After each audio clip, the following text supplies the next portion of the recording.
Dengan kita tenang ya, insya Allah stamina tubuh kita juga baik ya. Masker digunakan untuk orang sakit ya. Juga ada lagi orang berebut cari masker di apotek ya, nggak usah.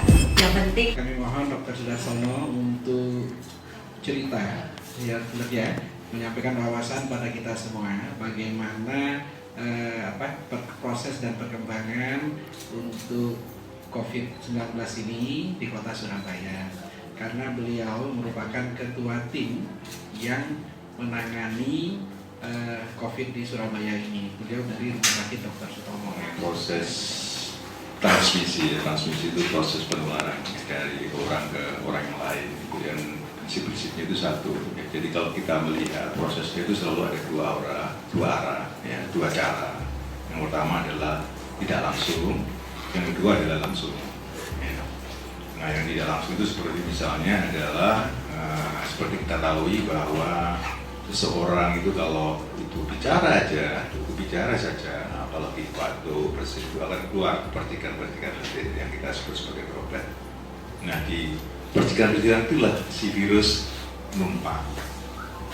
Tapi virus itu memang kebetulan punya ukuran yang cukup besar, sehingga memang gravitasi membuat percikan itu segera jatuh ke tempat sekitar.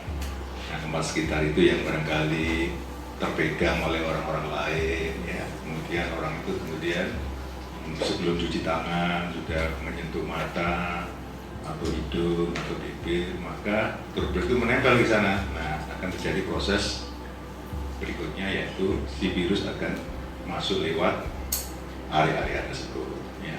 Itu adalah cara yang pertama ya. Cara yang berikutnya lain itu juga bisa lewat langsung. Jadi ketika orang itu berbicara ya, atau bicara yang dekat ya, kurang dari 1 meter, itu percikan itu belum jatuh sudah terhisap oleh orang sekitar ya, itu namanya cara langsung. Itu bisa cara seperti itu.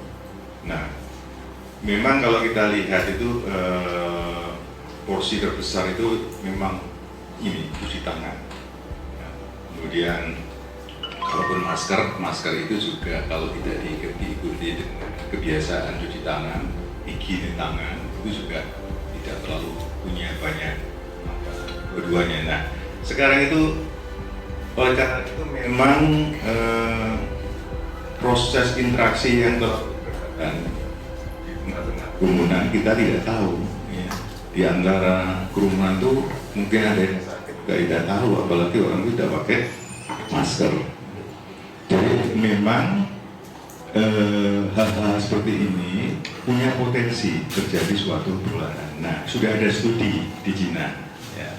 Jadi Cina itu sudah buat studi di mana mereka itu membuat suatu aturan untuk mencegah atau melarang mass gathering, sesuatu yang sifatnya kerumunan, suatu dengan acara-acara yang tidak punya banyak manfaat, itu mereka melarang. Ternyata setelah diteliti dalam 1 minggu, itu bisa menekan proses penularan itu sebesar 66%. Kemudian mereka memperpanjang sampai 2 minggu. Ternyata bisa naik proses pencegahan penularan itu sampai 80%. Jadi memang ternyata aturan-aturan seperti itu untuk melakukan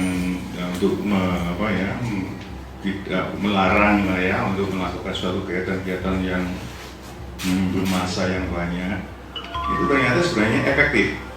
Yang itu studi ada bisa dilihat nanti kalau di dalam websitenya itu. Nah, seperti itu. Itulah yang barangkali bahwa makanya WHO juga merekomen salah satunya itu di samping cuci tangan ya, pakai masker bagi yang sakit, kemudian hindari untuk berada di dalam kerumunan massa.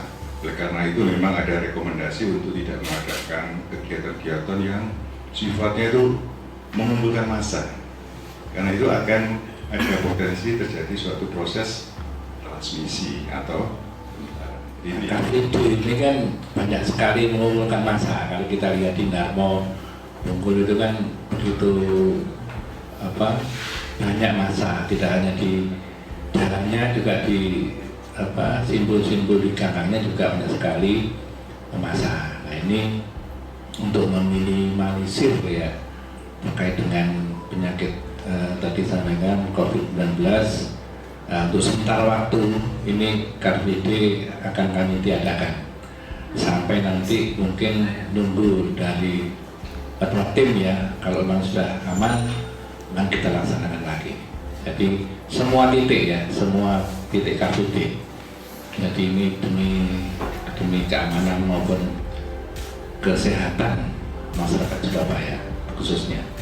Jadi intinya memang sementara kegiatan Car Free Day untuk semua titik diadakan sampai dengan nanti ada kajian lagi yang mungkin sudah aman. Saya ingin menyampaikan bahwa marilah kita, terutama dari teman-teman media, bisa menyampaikan supaya masyarakat itu tidak panik, ya, tidak panik. Dan yang kedua adalah yang harus kita ingat tadi sudah disampaikan oleh Dr. Darsono bahwa cuci tangan pakai sabun itu adalah yang terpenting. Kemudian yang ketiga yang harus kita ingat adalah etika batuk. Jangan batuk itu langsung tanpa melakukan tanpa ditutup oleh tisu atau sapu tangan, ya. Kalau nggak bawa tisu atau sapu tangan jangan pakai tangan, ya. Pakai lengan dalam, dengan bagian dalam yang ada bajunya, baju, ya.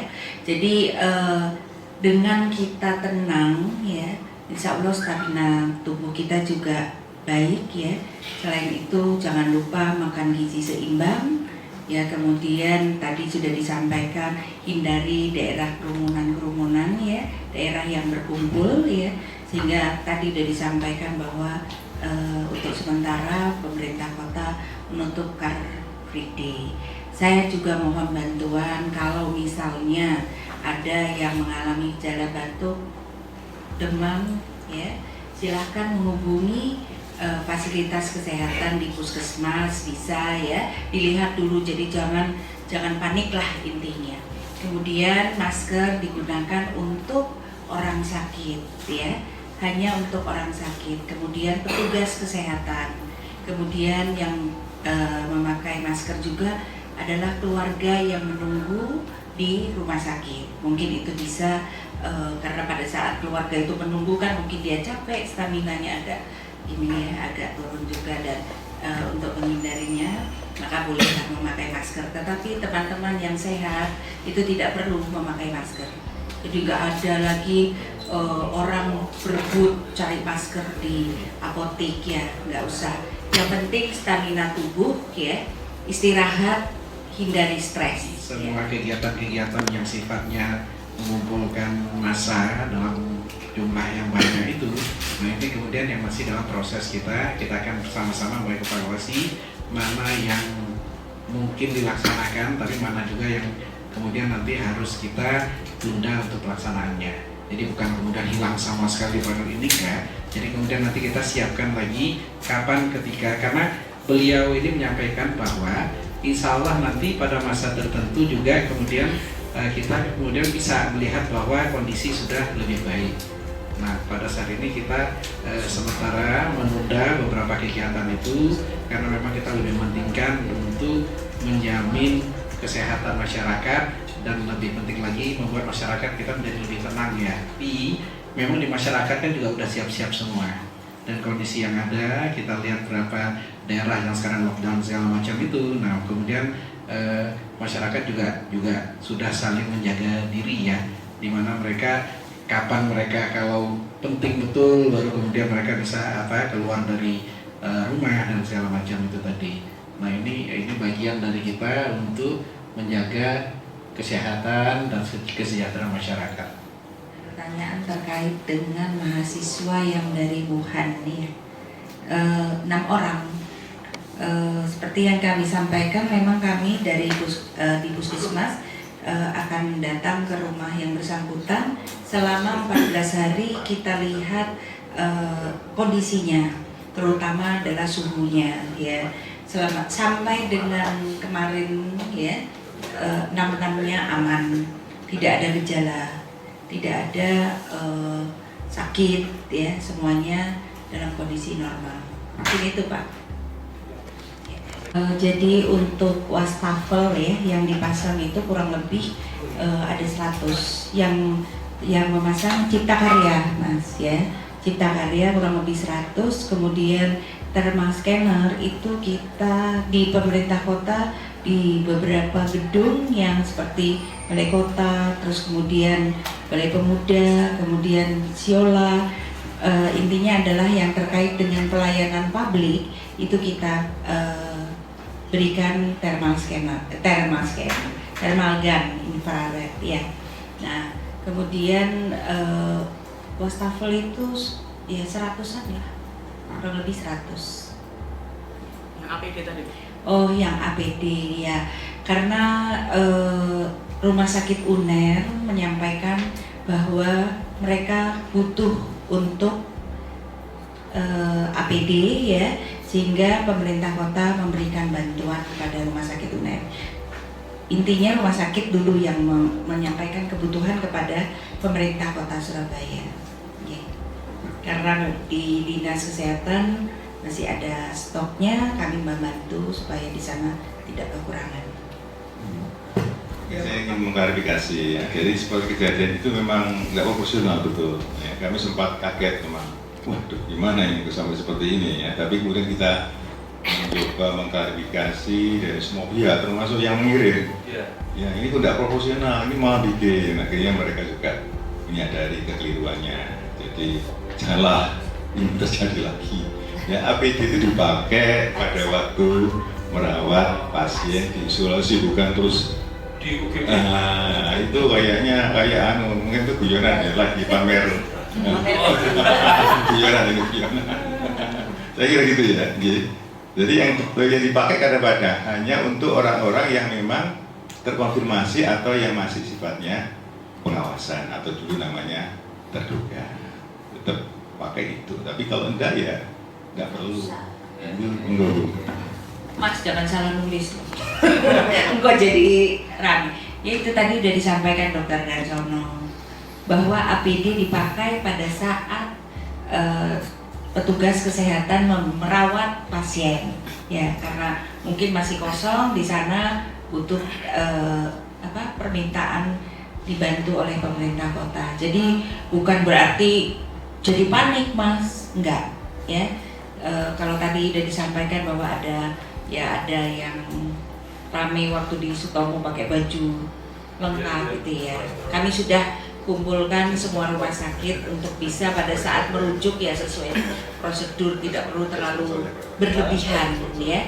Takut yang berlebihan tidak, karena itu tadi saya mohon nanti disampaikan bantuan APD itu ya karena memang dibutuhkan oleh petugas kesehatan yang merawat di rumah sakit ya, bukan karena ada sesuatu. Itu prosedur yang SOP dari rumah sakit dalam merawat pasien ya, gitu ya Mas.